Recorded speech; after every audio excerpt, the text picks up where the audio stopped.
name is Ron Tier, illustrious judge, shall we say. And so off we go, really. Well, do you want to say a few words, Ron? yes, Chris. Thank you very much, and good evening, ladies and gentlemen. Natural history. We've certainly got plenty of variety on view tonight, from good old down south, sort of Falklands way, all the way to Epping. So we're covering the whole spectrum and everything else in between. So it's going to be good. I'm glad no marks. That's even better. That's what I really love. Right, I'll take my glasses off, then I can actually see the work. Incoming. Well, it's self-explanatory, isn't it? This mute swan arriving with, not quite a vengeance, but he looks rather confident, doesn't he? He may well be a cod. The background of the other two, they're quite bright, aren't they? Your eye leads to them. And whenever we get any movement in the wings and they're white, it almost goes completely black. We lose detail in the feathers because of the motion and movement from the swan itself and how digital records it. But it is a good action image, and it certainly implies that this mute swan has arrived with the rest of his breed. So I like the angle, I like the way you've captured the water, the old feet get in there and almost skid to a stop. And it is a little bit of a shame that here that mute swan's hinging on that wing, isn't it? It's just slightly breaking it up. You're forgiven for the other one that's nearly on the head. So that's what natural history is all about. It's about making a moment. Okay, next.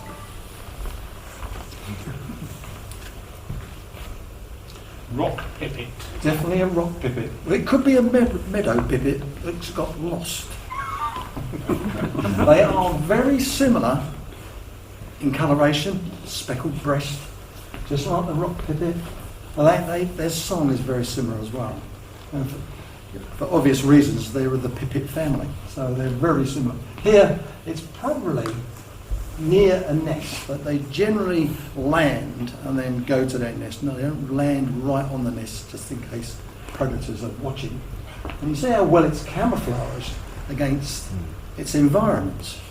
It really is. It just get the flashes of the white, it just breaks up the outline. But it's almost could merge in with that cliff face completely. And it's a generally nest on a ledge, probably with nothing. It's probably just a bare egg, perhaps with a little bit of vegetation. But I like the composition in this, where the bird is on a strong third, and then we got area for that bird to move into, whether it takes off or walks to it. Either way, it's detailed as well, considering that probably you weren't close to it. You had to use probably a long lens on that. There's even a catch light in the eye, so it's alive. But I like the tonality and the environmental aspect of this particular rock pipit. There's somebody coming in. Is it a dinosaur? No, it's not a dinosaur. No, You're a man who's good at talking. interruption. Yeah. All done? Yeah, all done. Rock pipit, sorted. Vixen and cubs. Sorry, was that a hold back or just? Oh, you didn't say I had to hold them back. Well, you did what you want. I'm just going to put them up there. Right. Otherwise, keep you all in suspense. Is the whole idea. Well, the common. Well held, sir. Yes. The common fox, our largest predator. When they reintroduce the wolf, it's going to be the smallest predator. And here, a family scene, great behaviour. And the cub is suckling on the vixen, and they do that until they're probably 18 months. They still rely on mum's milk, and they have to. On this time, they're on solids. I love the gaze of the adult, the female, and as I say, we got that connection of two cubs in there. There's two of them. They're being greedy. She normally has 4 teeth, so there could be one on each. So she's obviously lactating. You know, she's getting food so she can produce milk and keep these cubs going. And at this time of year, you know, once they've left the mother, you generally see a lot of them dead on the road. And they are sort of frequent victims of road collision, which is a real shame, but we've got lots of them. It's 43,000 a year get run over. So it's a big figure. But I like the activity, and I like the gaze of the female looking back at the photographer. The greens are a little bit rich, but the reds kind of balance it out, don't they? You could just do just a little less saturation. Composition, perfect. Room to move, and plenty of environment around the back. Are they watching us, Mum? In brackets, cheetah and cub. Yes, it's a cheetah and cub. And there are several species of cheetah. There's the greater cheetah, which is in Iran. And those areas really, it's almost extinct. There's still some of them left. And they were used by the kings and queens in that period of time. But this particular animal, it's got the gaze of the photographer. The cub just about peering over the back. Now, it looks definitely wild, not like London Zoo. Because I'm looking at the foliage as well, it definitely looks it's African. But it's laying on a copy, which is that lump of stone, where they generally sit on to look around the environment, looking for something to eat. Because she's got to kill because of the cub. It is a bit of a shame we've lost the tail. It's quite important to keep. They've got a long tail because obviously they run at 70 miles an hour, and this tail, prehensile tail, keeps their balance. And we've just about lost a bit of the front paw as well, which is really a bit of a shame. And the moment may have been, you just saw it, got the moment, and perhaps you were moving on. You couldn't sort of stay and stop and just observe.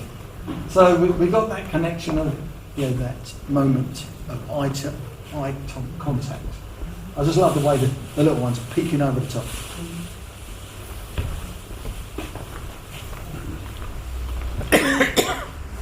Hungry kestrel.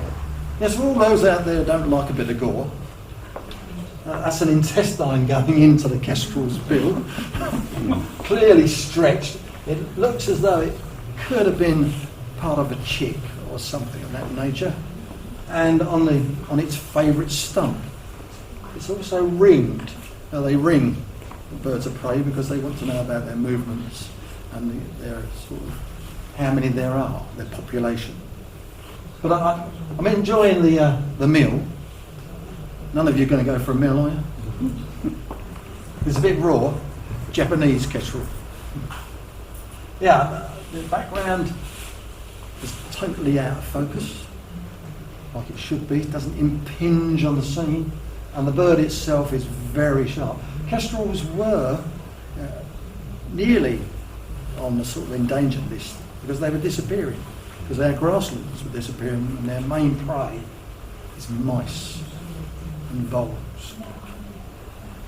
So, but they've been making a comeback, which is good. I'm enjoying the angle of this, and I certainly am enjoying that background diffuse, so we concentrate on the bird and that wonderful plumage. Next.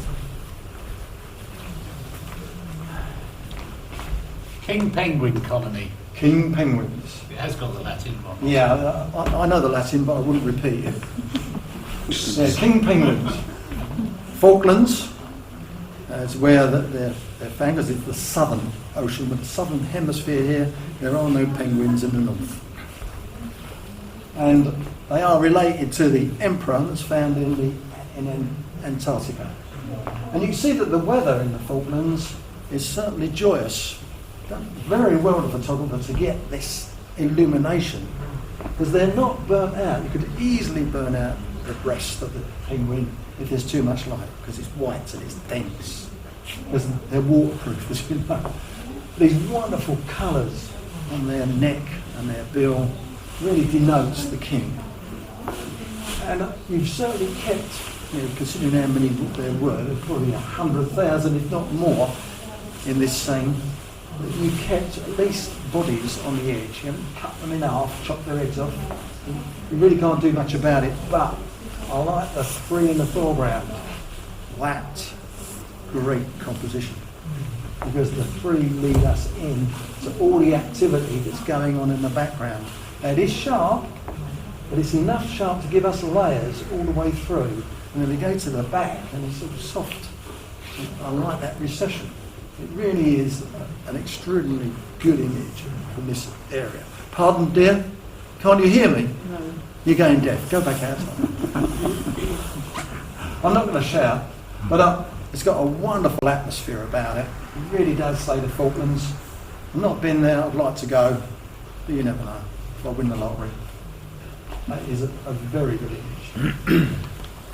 Fried eggs for breakfast. Yes, that's right. As soon as I clapped eyes onto that, and fungi are there's so many of them, and the Latin names it's just that it's a joke.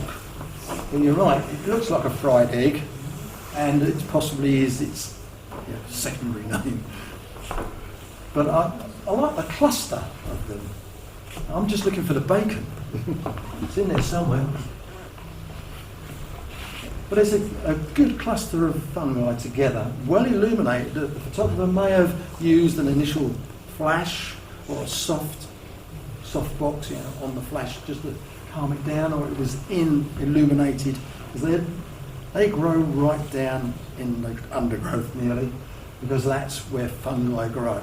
It's all the detritus on the forest floor. But I like the way that it's compacted and composed. You've kept it really tight. It's still got enough room for us to go round it and enjoy it. Enjoy the whole clump. Yeah, it's very different. I've never seen any fungi like that, so I'm learning as well. That's something different.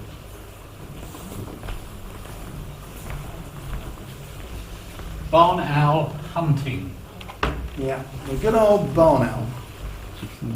And we all know about barn owls. They're absolutely stupid. They've got nothing between here and here, but they're a hunting machine. They used to be quite common. But they've gone through ups and downs, and with the way the environment's going, who knows? They don't like wet weather, because these owls, their plumage gets soaked in the rain, so they cannot hunt, and they rely on that lightweight of their feathers to glide and pick up their prey. So generally when it's raining, they're inactive. And it depends what it has to do. But it's in a good position, isn't it? It's typical barn owl pose. And it's hunting, because it's looking all the way around it. The oxeye daisies, those kind of pepper the scene, just to lift it in the whites, isn't it? And I said again, when you shoot in anything with motion and movement and white, it just tends to lose detail, which is unfortunate. But I like the angle, and it's definitely doing what barn owls do, silently. They are silent.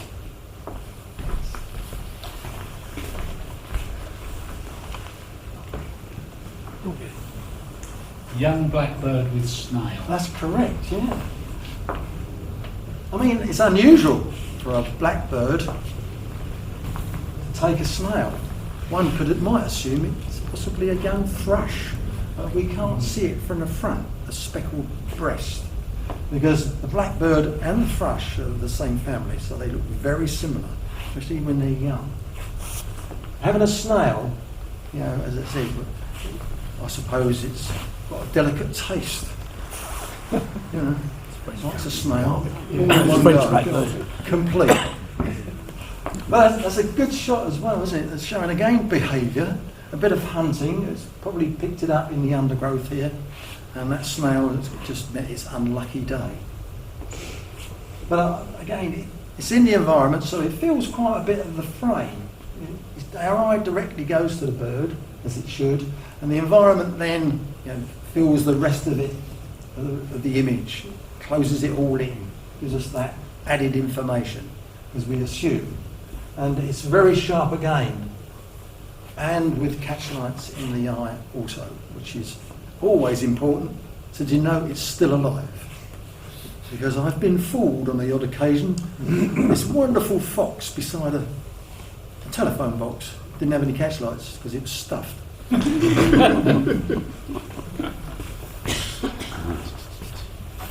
Fungi family. Ah, yes. Shaggy foliatus. I just made that up. Mycena, in actual fact, that's what it is. These are mycena because they are the smallest of the fungi, absolutely tiny. So this requires a macro lens to get this image, to get them that sharp, and to get them all sharp all the way through. Again, going in so close and throwing everything out of focus, these bright highlights of the autumnal detritus that's on the forest floor just slightly impinge, but you can get away with that. You can go beyond that because you're concentrating on the bonnets. That's what I think that's another name for them, something bonnet. And they are lovely, little parasol mushroom, and really, really tiny.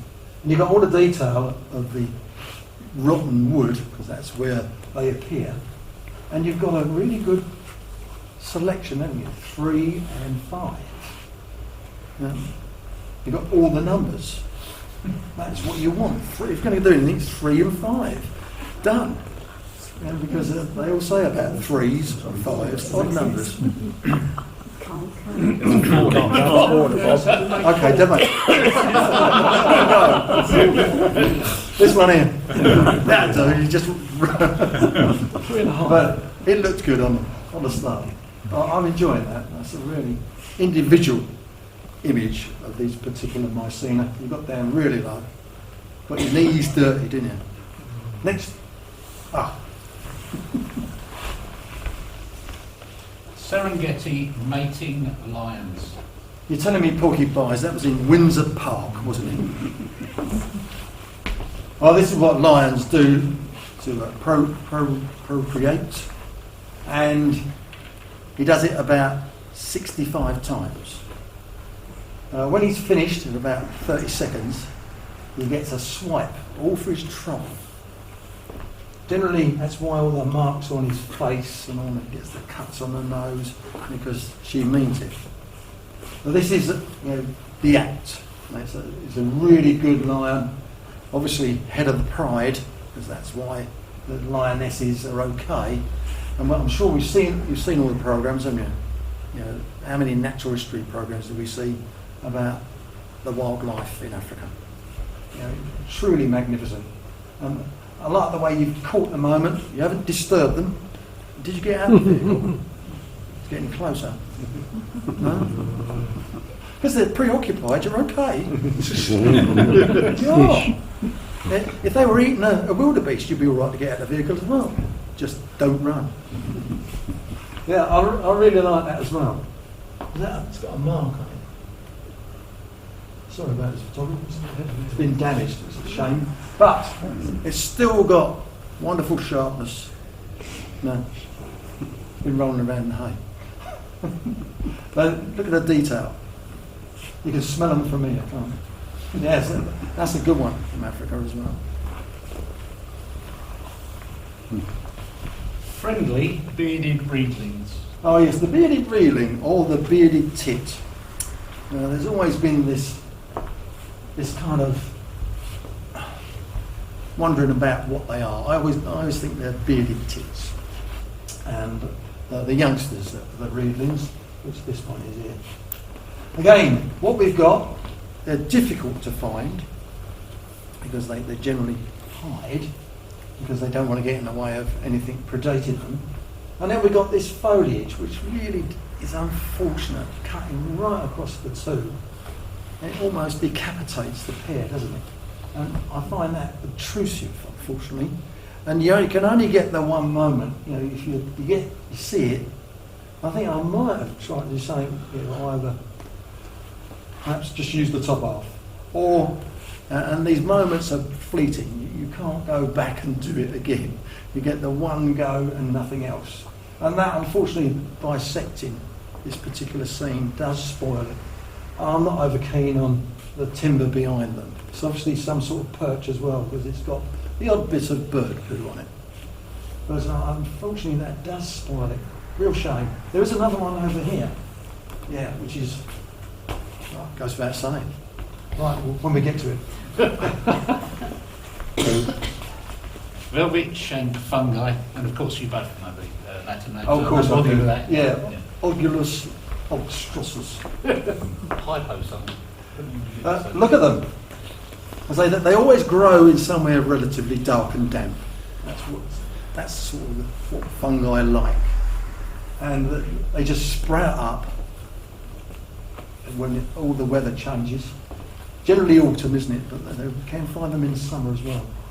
And here a good long line of them. A good composition. You come in from the bottom right, and then you just follow them all the way up to the top left. So it's a good diagonal.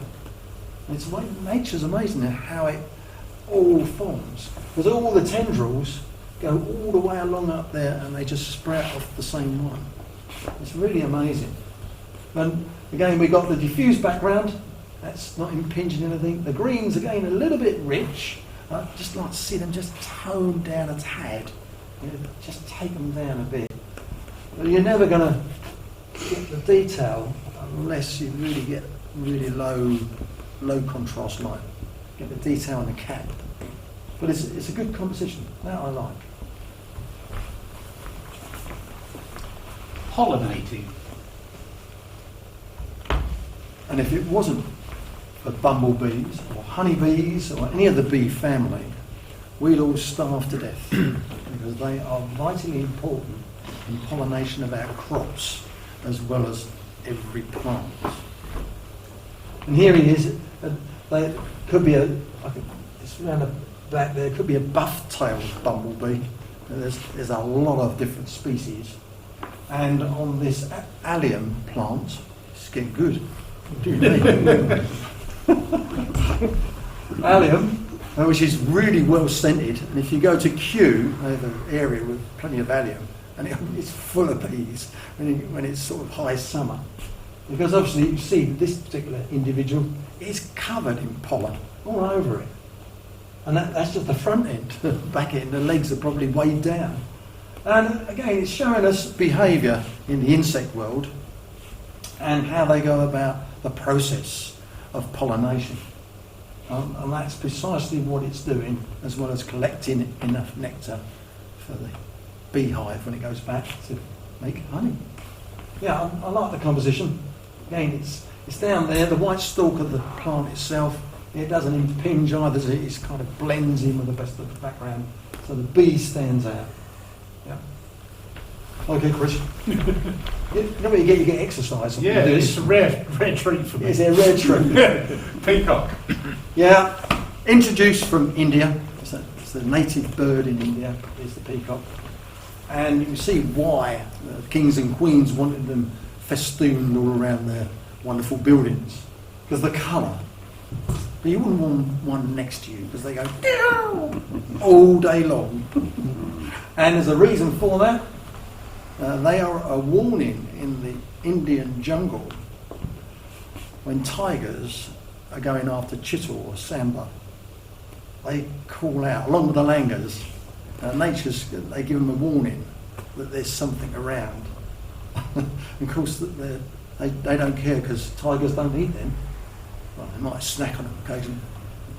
But they're rather large, aren't they? When those feathers are all out, it's a really big bird. And when it flies, it has this long tail, which is all those feathers. It looks rather ungainly. But here in resplendence, in its breeding splendour, wonderfully rich tones on the chest, and those eyes. That's really what it's all about. Those eyes are meant to attract the female. Because the males have got to do all the work, because the females are normally brand jobs, not interested. Well, what's he got on today? Oh, he looks interesting, I might go to him. No, there's one over here, much better. And that's what it's all about, attracting a female.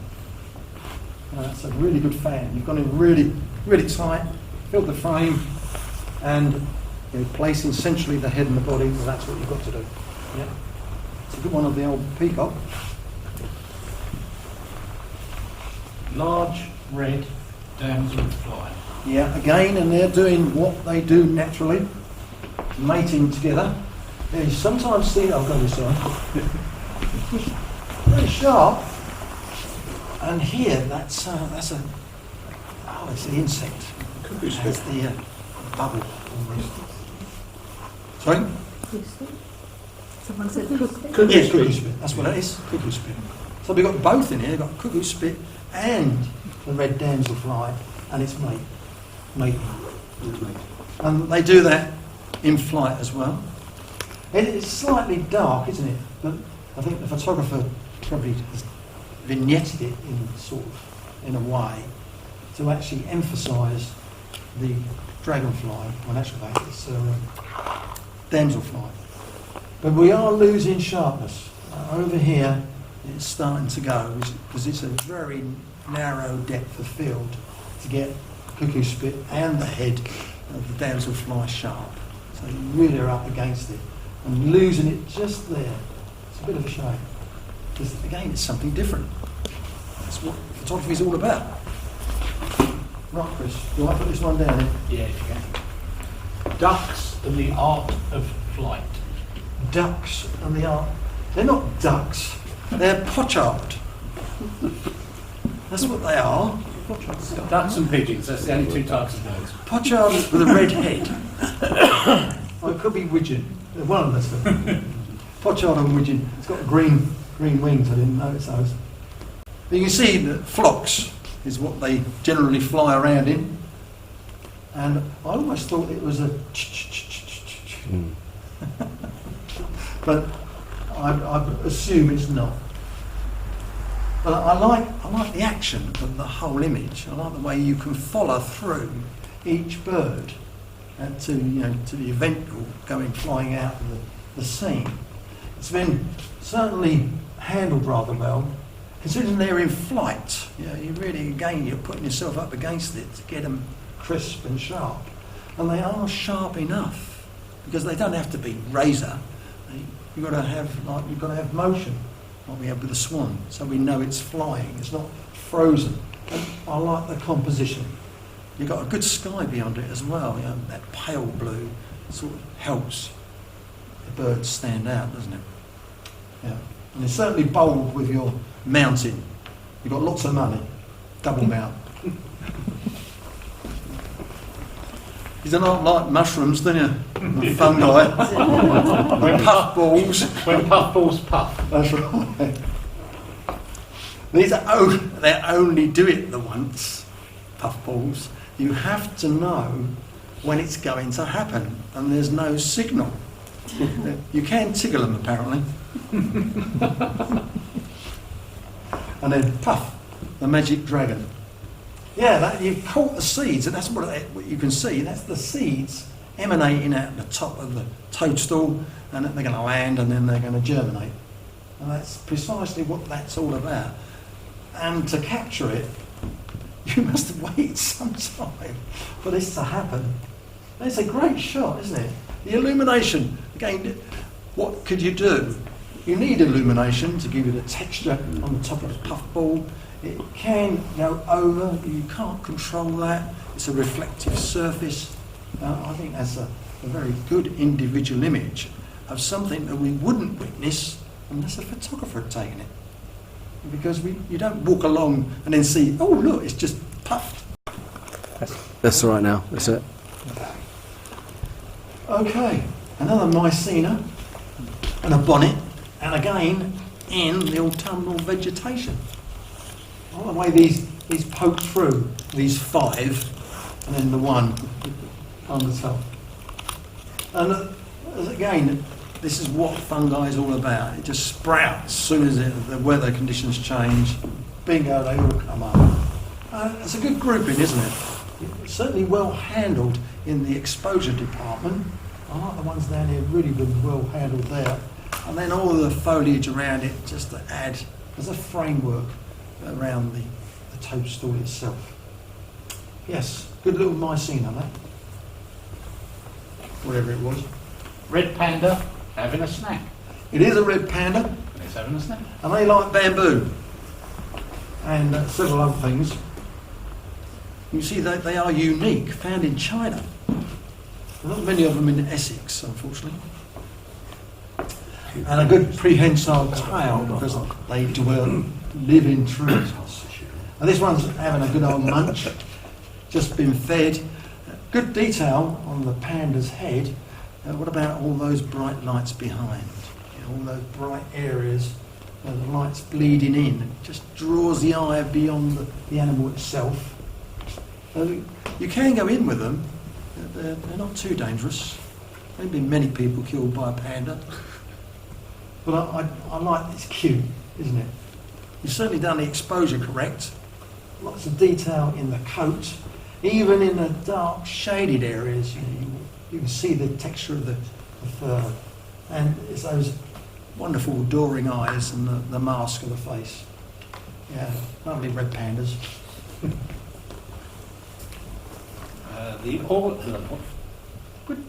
The early corvid catches the snow. Yes. It's a crow. The good old common crow, and you've got him really tight with this as well. And as the title has suggested, it's got a snail. Certainly it's going to eat that.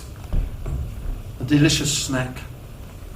Good old mollusk. He's obviously French. It's a French crow. I like the detail. When you've got a black bird, it absorbs light. It's really quite difficult to get detail into their plumage. Here there is. Certainly it's gone into a patch of light and you've picked up all the feather detail. And again, it goes off very quickly, so it's a shallow depth of field. And that, doesn't detract. It really helps us get some idea of the size. I like the activity as well. Certainly another good image. Got some good images here, isn't it? Trying to make it up. Don't sound surprised. Should we break for tea there? Just No, do keep another going. one and I'll just Okay. fill the teapot.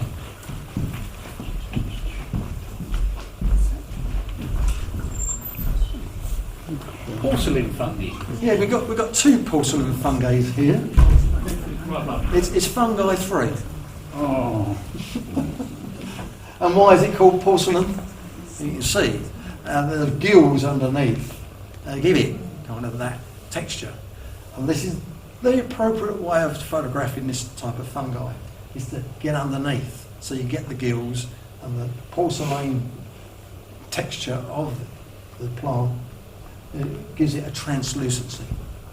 I like the way, again, you've thrown all the background out of focus, concentrated on, but it's a limited depth of field. And this one's going off, and this one's sharp, just about there, and they're falling off the other two. So they are demanding to take images. Generally, it's a tripod job, but it all depends where they are. When you've thrown out the foreground, it leads us in.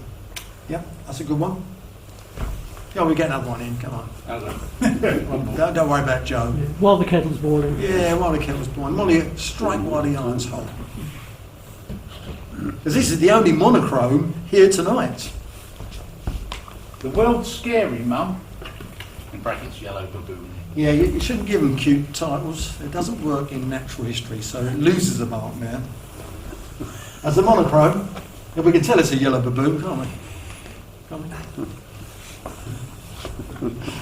Very similar to the olive baboon. You wouldn't know in black and white.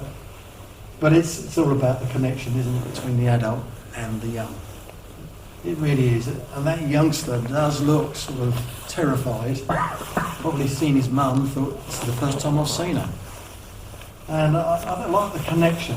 And it's about the way the light is hitting the animals. See on these edges here, we are losing detail where the light is really quite strong. And here, you've got all the detail. But you weren't given a choice. In the wild, you can't manoeuvre. You can't ask them to get into this or that. You have to take what you got. And it's good to do it in monochrome, but we are losing the front of that particular leg here in the foreground. And again, it's just drawing back, but wherever you were, and the moment just goes, you've got to take it in the air. I think the tea's ready. Yep. So it's tea time, people. Yep. Thank you very much, Ron. Thank you. Cheers. Tea shop is open.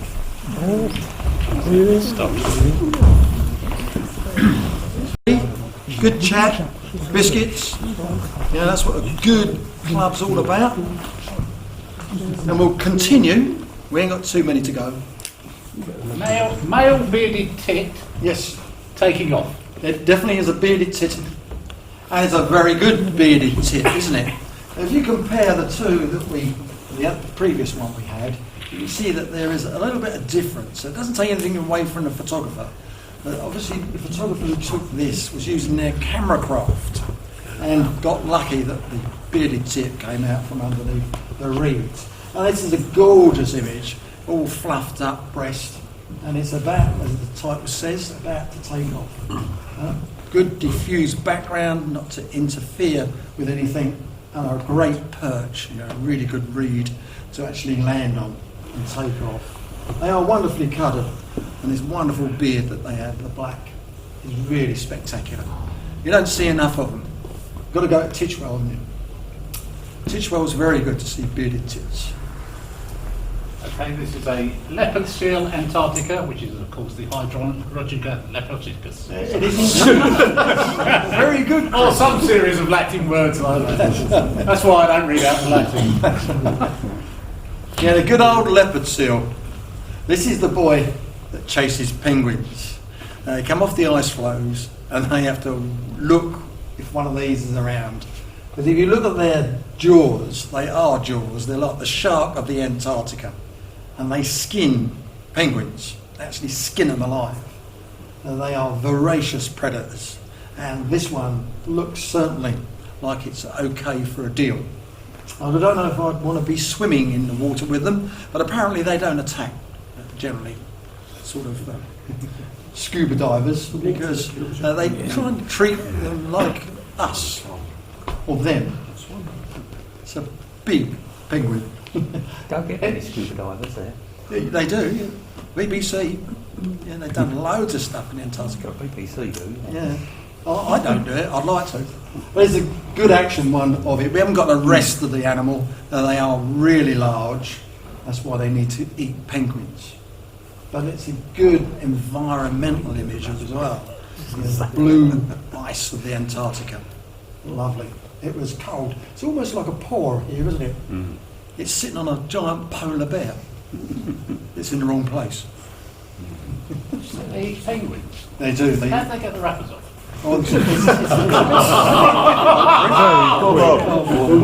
Proud cheetah. Right, we've already had a cheetah over here. I think this one's probably a captive individual. We've got right up close. The vegetation does kind of give us a clue. It's rather rich again in its greens. But the portrait is really good. It's just a shame it didn't turn its head. You could have waited perhaps for it to turn that head just slightly, get a little bit more light in those eyes, because they are stunning. I say the fastest cat in the natural world, 70 miles an hour. This one probably doesn't have to do that. Now they get a little bit lazy in zoos and they put on a bit of weight. But they are a wonderful, wonderful cat. Certainly one I really enjoyed seeing. Next. Feeding time. Oh, we've got the foxes. May have been the same family, perhaps, because there is a couple of suckling. Yeah, there's two cubs there.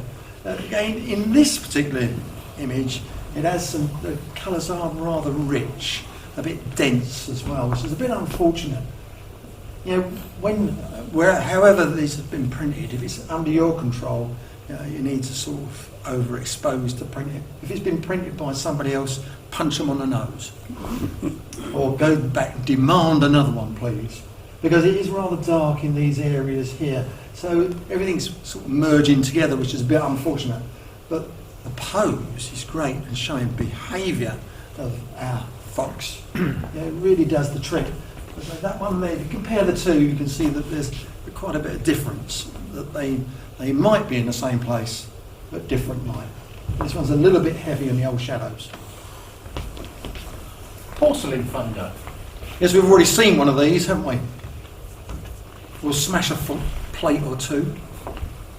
And in this instance, again, it's a bit of a shame you have to compare. This is sharper. All these are sharp all the way through, so the depth of field has been used properly. And that is important, that the depth of field, and you've got a depth of field preview on the camera that you can look at to check that everything's sharp. Or actually sharpen on, and then you can, on my camera, knock it off and it'll stay sharp wherever I point it. So I think this one, out of the two, it's warmer. It's got a nice warmth about the lights. Diffusion, again, is appropriate. The first one was as well. But we got this lead in, they're the same picture. And it's not impinging at all. It's a great lead in, but it is about the porcelain fungus. They are terrific. Absolutely well done photographer on this one. Same, yeah. Actually, the same fungus. Yeah, Right? yeah, they are the same fungus. Exactly the same thing. Yeah. The Fungus. same subject, exactly the same. So you're following each other. Oh, look at it. All together. Curlew. There's a curlew. They're very similar, the wading birds. Could have been a whimperel. They're very similar as well.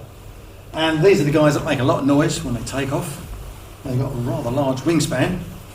And they're foraging in all the sort of outer areas of this particular region of this pool. Going in the seaweed and finding lice, etc., etc. And it's a good example of this particular bird. As I said, it's well framed. It's got a good background. It's not interfering, and it's been well illuminated. So that's what I'm enjoying. It's again got a lovely catchlight in the eye, and you can't see these things when you're taking them. You assume it's only when you get it back you think, oh blimey, it's got a great catchlight in the eye. And well done photographer. It's very, very subtle as the background, isn't it? I do enjoy that. And we could have got a reflection if the pool had been big enough, but not another bloody fungi. Puffballs. Yeah, this puffballs. Well, the previous one was that wonderful as the seas explode. This is the one before. So you waited for 3 weeks. Obviously, McDonald's delivered while you were there. And this, for me, is certainly another excellent example of nature photography.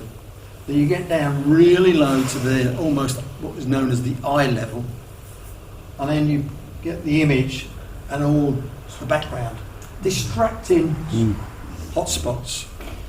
And that is unfortunate, obviously, to do with the aperture and your lens, that you wouldn't unduly notice that while you was taking it. But when you got it back printed, the moment you remove, especially this one, remove it, it becomes stronger.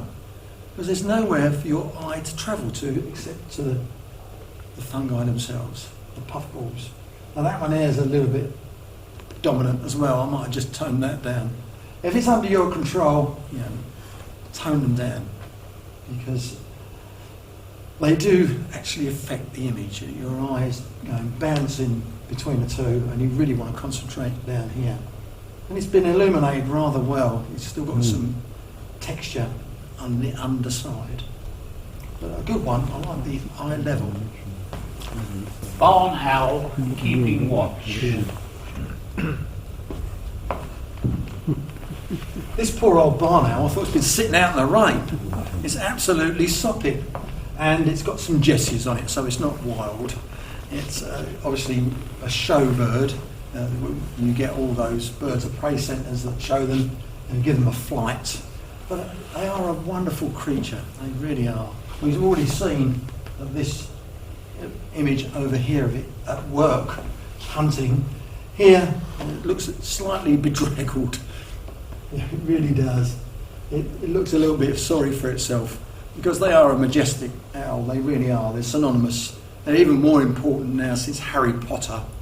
You know, he's got to have a barn owl, isn't he?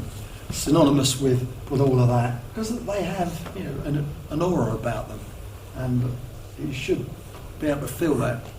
This one does look a little bit bedraggled, unfortunately. Crossbreeding of ladybirds. Yes, I don't know if that's yeah, angry or... yeah. This is a harlequin, and this is I think it's a 12 spot. And that's the problem with the harlequin. It's an invasive species, and they don't need to be cross-processing, as it were, which this one's doing.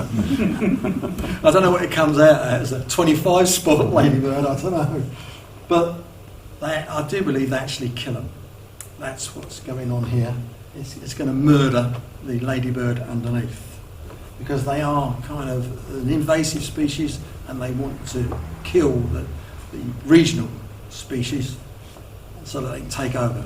We've been told by English nature, if you find a harlequin, you're supposed to keep it and send it off to them so that they can examine it. And they want to know the spread of these, because there is a rapid spread, and they will destroy our native ladybirds, just like the grey squirrel forced the red squirrel out of it.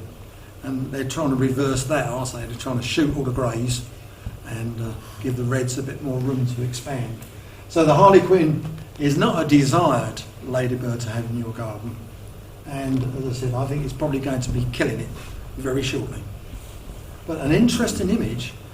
Perhaps you should send it, whoever's it is, send it to the English Nature, or inquire, do they want an image of a harlequin with a 12 spot doing something, not quite yet, we don't know what, but certainly looks a bit deadly, don't it?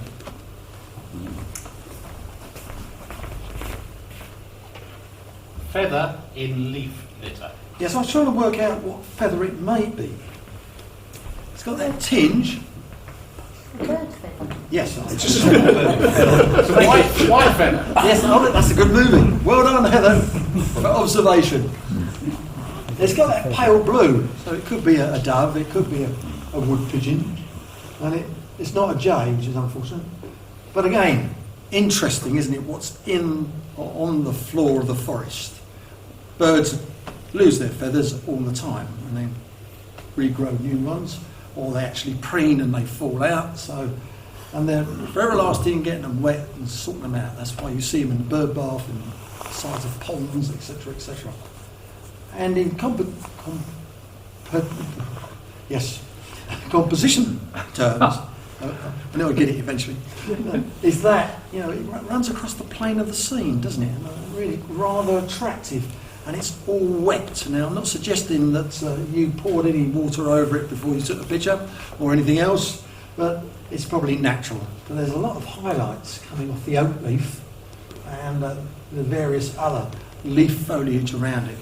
But you see, it gives you what feathers are all about. Waterproof, lightweight. That's what birds are all about. That's how they can circumnavigate the globe with very little effort. They're thinking about giving them to us so that we don't have to use, you know, Flybe or Ryanair or anyone else. Bald eagle. There's a majestic bald eagle.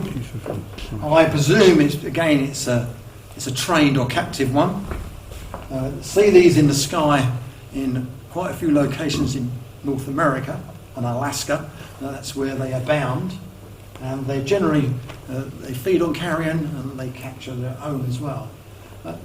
It's a national bird of America. It's on their flag, and that's the sort of revered the way it is the bald eagle. And it's a particularly good pose as well. We can see right through that powerful beak. What we can't see, carefully hidden, are the talons, because they're probably attached to Jessie's. But it's a good example. You know, you've got down low and use the advantage, you know, the photographer's advantage by making it look powerful, and it does work. And there's only one left. That's the last one, yeah. Oh, and it's the good old heron. It is. Heron. Yeah, grey heron. herons all over the world, egrets, herons, and goodness knows what. There's the Goliath heron, which is found in Africa, which stands about this tall. They're massive, and they got that wonderful sort of feather detail that hangs down from the top of their head. And doing what all herons do, they can stand there for hours, and they feel with their feet as fish go over them. That's when they down and got it. They're absolutely fabulous hunters, because we had one and it cleared out our pond. It sat on the roof opposite, come down, I didn't have any fish in the morning. Well, they are expert. I couldn't do anything about it because that's what they do. They're natural feeders of fish and amphibians and perhaps eels and perhaps even the odd snake if they can get it, grass snake that enters the water. Yeah, that's a good one. I like the way it's got some motion and movement in it. So we've got that really clearly defined on the water, and it's going towards the bulrushes, and that's where the fish will all be congregating because they feel safe in there. So it's a good one of our largest bird, nearly largest bird. The largest is the mussel. So, Right, so you just got it's going to be drum roll time, Thanks. and it's first, second, and ninth, and 7 highly commended, isn't it?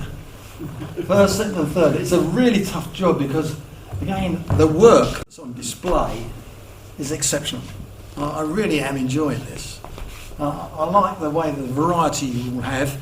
You haven't just all descended on the forest and done fungi because they're not going to move. Next year. But you've been out there and give us a real sort of feeling for the natural world right across the board.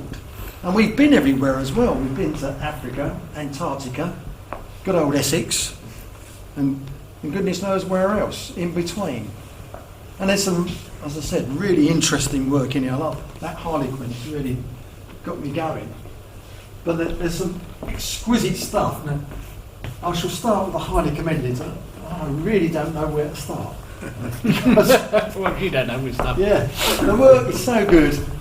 So I'm going to start with the bearded tip as a highly commended. It's a bearded tip. That is by Heather Clark. Well done, Heather. What number was that?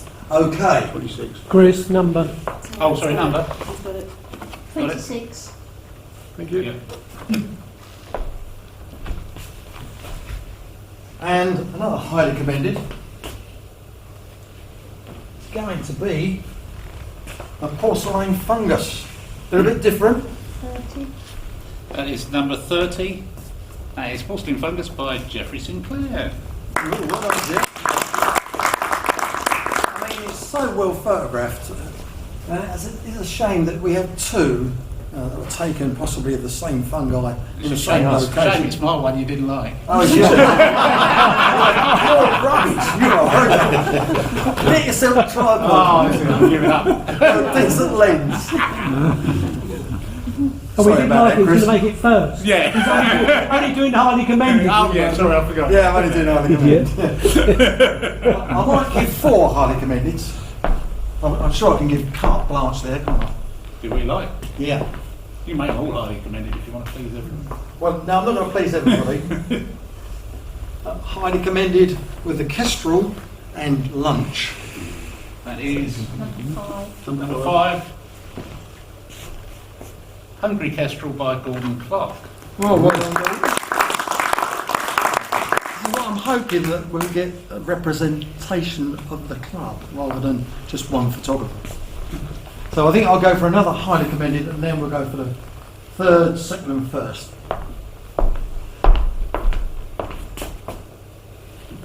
Highly commended. Widgeons or Gabwell, something like that. That's Ducks and the Art of Flight by Dave Hobbs, and that's number 17. Ducks on the art of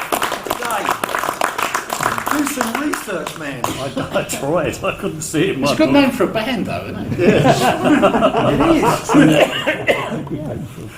Okay, so we're going to go third, second, and first.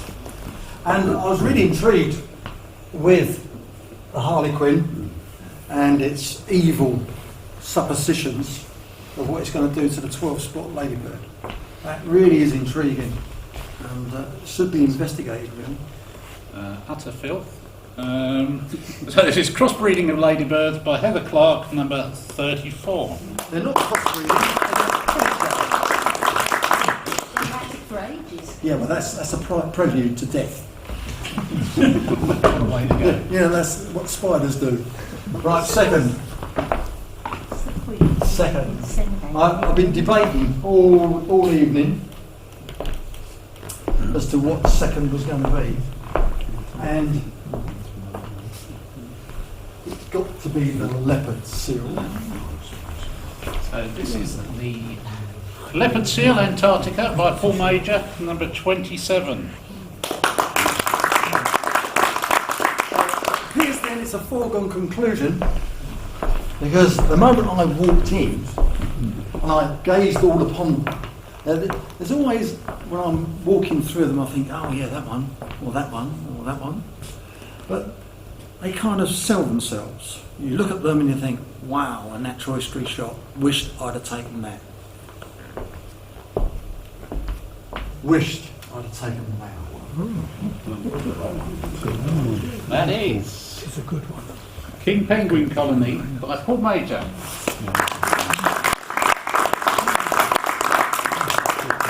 That's an excellent image, because this is one of those, is the wood for the trees.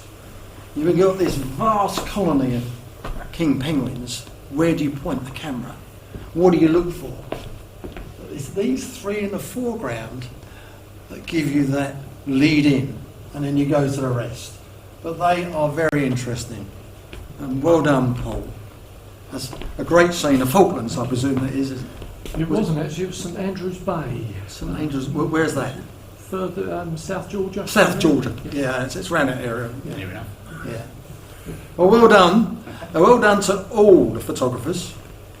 You know, give me a run for my money. I've thoroughly enjoyed it. Plenty of variety as well. And it just shows you what's out there, doesn't it?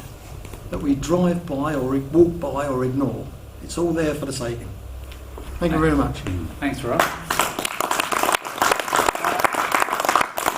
So the hand-in for the 12 Days of Christmas is on Tuesday at 12 midnight by the time on my computer.